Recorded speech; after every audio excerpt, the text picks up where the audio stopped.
La Grèce est sous le choc après une catastrophe ferroviaire survenue peu avant minuit. Un train de passagers et un convoi de marchandises sont entrés en collision. Le bilan est terrible, une trentaine de morts et des dizaines de blessés graves.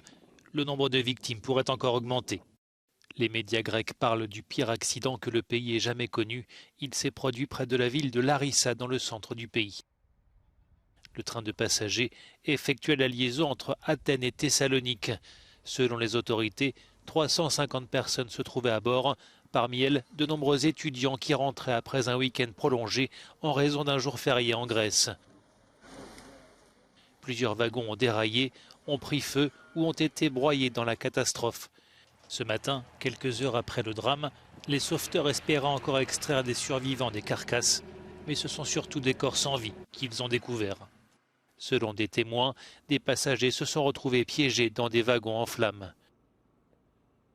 Les hôpitaux de la région ont été réquisitionnés pour accueillir les blessés. Nombre d'entre eux sont dans un état critique.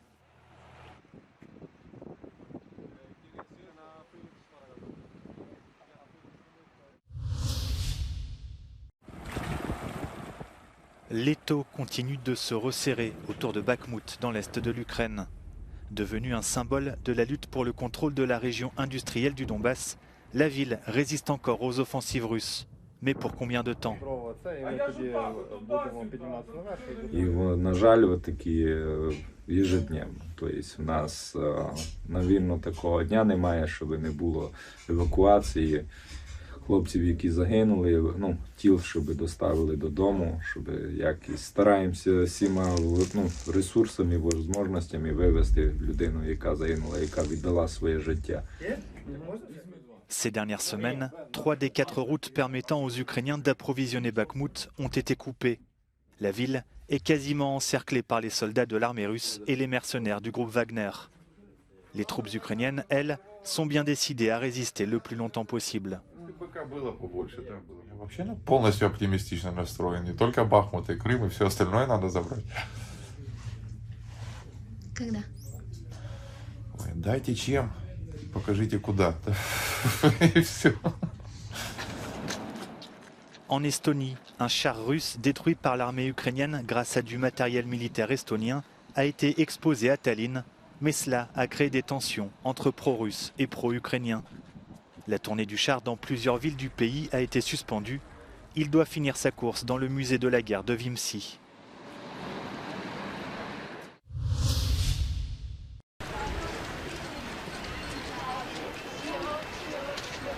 Irpin, la porte d'entrée de la capitale ukrainienne, avait payé chèrement sa résistance à l'offensive russe sur la région de Kiev l'an dernier.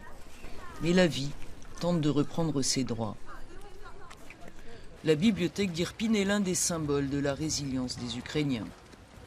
Frappée par un obus pendant l'occupation puis restaurée, elle s'est transformée en refuge pour les habitants dans les semaines qui ont suivi la libération de la région.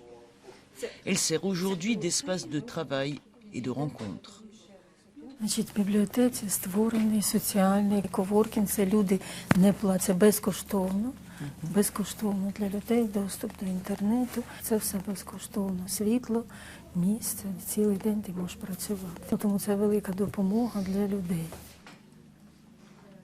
With this tough situation with electricity, I need a place where I can charge my laptop and internet for my connection. I want to work every day and I come here.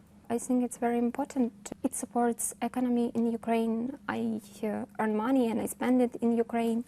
And I also do donations to the army. It's also a part of this resistance.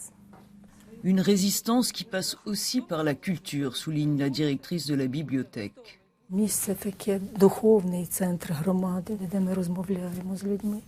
Допомога книжку взяти. Книжка – це теж психологічна допомога, бібліотерапія є, що людина бере книжку, відволікається і читає. Плюс там пізнає щось для себе нове, хто для навчання бере, хто просто зараз, ми ж російські книжки прийняли з стелажів, тільки українська література для того, щоб пізнавали свою історію, своє мистецтво, свою культуру, тому що це духовність. Ateliers professionnels, animations pour les enfants ou encore séances de soutien psychologique. sont quelques-unes des activités organisées ici. With everything that's happened and what you're doing here, what is the most important thing for you today about this library? Бібліотека – це храм знань, храм науки, аптека для душі. Тут можна і зігрітися, і відпочити, і зарядитись, і попрацювати, і книжку гарно взяти, і на курсах побути, і на презентації книжки. Ну все, що становить нашу духовність, це тут можна отримати, заспокоїти душу тут можна. Тут ми і про Україну говоримо, що Україна наша переможе. Година, там хвилина мовчання проводимо, говоримо «Слава Україні», «Героям слава». Це все крик душі наших українських душ. І зараз ми повинні підтримувати одне одного, єднатися і підтримувати одне одного різними методами. Le président bélarusse Alexandre Loukachenko est arrivé ce mardi à Pékin pour une visite officielle en plein conflit en Ukraine. Minsk, qui est un allié de Moscou, s'est refusé jusqu'à présent à un engagement direct dans le conflit. Le territoire bélarusse est simplement utilisé par les forces russes pour opérer en Ukraine. La Chine, de son côté, partenaire de la Russie, a proposé la semaine dernière un document en 12 points dans lequel elle exhorte Russes et Ukrainiens au dialogue, tout en insistant sur le respect de l'intégrité territoriale. En parallèle, le chef de la diplomatie américaine était en Ouzbékistan ce mardi aux côtés de ses homologues de 5 ex-républiques soviétiques d'Asie centrale. Washington espère renforcer son influence dans cette région nichée entre Russie et Chine. Anthony Blinken a annoncé le déblocage de 25 millions de dollars pour aider les pays centra-asiatiques à développer leurs routes commerciales et à créer des emplois. Depuis le début de la guerre en Ukraine, ces pays ont tenté d'avoir une position équilibrée sur le conflit, mais n'ont jamais soutenu les résolutions de l'ONU condamnant l'invasion russe en raison du poids de Moscou. Après la France, la République tchèque s'attaque à l'épineuse question des retraites. Et comme dans l'Hexagone, le projet de loi proposé par le gouvernement et débattu cette semaine est loin de faire l'unanimité. La coalition prévoit de réduire l'indexation des pensions de retraite en fonction de l'inflation dans le but d'économiser plus de 8 milliards d'euros. Pokud si přiznáme, a vláda to přiznává, že nemáme dobré výstavby veřejné finance, tak k tomuto kroku prostě přikročit musíme. Les personnes âgées se sentent particulièrement visées par les mesures envisagées. Řadě seniorů, kteří už dneska potřebují pomoc, nepomůže. Že je nespravedlivý a že pokud máme šetřit, tak bychom měli šetřit úplně všichni. A seniori by měli být až na posledním místě. L'opposition fait de son côté front contre le projet de loi et pointe les dépenses de l'État dans l'aide apportée à l'Ukraine depuis le début de la guerre. Desítky miliard korun na současnou valorizaci důchodů jde velmi rychle najít omezením předražených vojenských nákupů ze zahraničí, plateb do Evropské unie či na Ukrajinu. Zde bych zdůraznil, že Fialova vláda poslala jenom formou výzbroje a zbraní na Ukrajinu 40 miliard a dalších cca 10 miliard je ještě na Ukrajince žijící v České republice. 50 miliard na Ukrajinu mají, ale 19 miliard pro české důchodce nemají. Le projet de loi est débattu en procédure accélérée afin de pouvoir être mis en œuvre en juin, ce que conteste l'opposition, qui a d'ores et déjà menacé de déposer plainte auprès de la Cour constitutionnelle. Ce chien s'appelle Caper. C'est un robot à 4 pattes capable de naviguer de manière autonome afin d'inspecter ou de cartographier un environnement.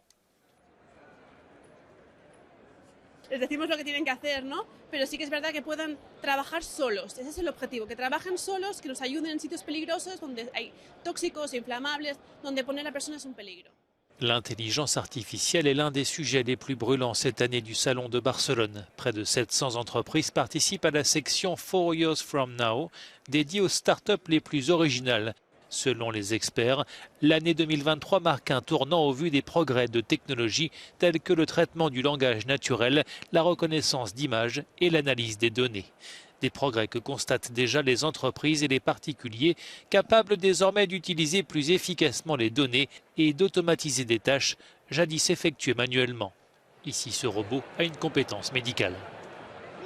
En este caso, l'inteligencia artificial funciona como un chatbot y lo que hace es seleccionar cuál es la mejor pregunta que hacerle al paciente para llegar más rápido a la pantalla de resultados.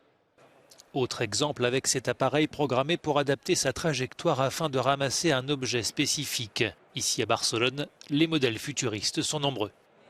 Con un selfie de mi cara, esta tecnología de aprendizaje automático es capaz de hacer un diagnóstico de mi estado de salud en 30 segundos, haciendo una comparativa con otros 40.000 pacientes, escaneando rasgos difíciles de percibir para un ojo humano, pero no para la inteligencia artificial.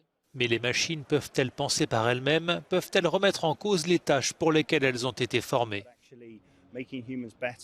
Getting more information into humans, that's a definite plus to anything that artificial intelligence can give. Trust is a different thing. We tend to know when we're interacting with a machine. So if I'm using ChatGPT, if I'm using an Amazon, if I'm using services like that, I know as a human I'm interacting with a machine. I think the evolution of AI is when as we've discussed today at MWC, is when we don't know that we're interacting with a machine or potentially not. That raises huge trust issues there as well. Les experts s'accordent à dire que l'intelligence artificielle n'évolue pas pour être meilleure que nous, mais pour améliorer notre vie, comme ce robot programmé pour aider les personnes âgées.